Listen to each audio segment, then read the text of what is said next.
Curdy Bob's Tractor Repair. Okay, installing the four-wheel MFWD drive shaft in the transmission. That's at the very bottom. You start at the bottom, you work your way up in this transmission by putting shafts in. New bearings down in there. That is a used gear that I purchased, trying to save the customer some money.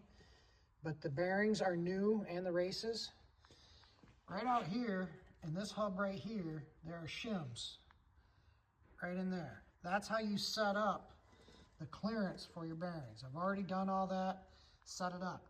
You got two snap ring grooves, one there and there. And I don't know if it's easy to see on the camera, but there are different thicknesses.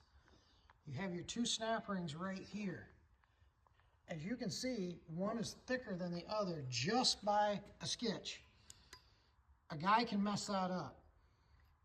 So you don't want to do that. You want to make sure you get the right thickness snap rings in. This gear right here goes on the end of this. The snap rings hold it in place, and this is what drives down inside here. This is what drives your,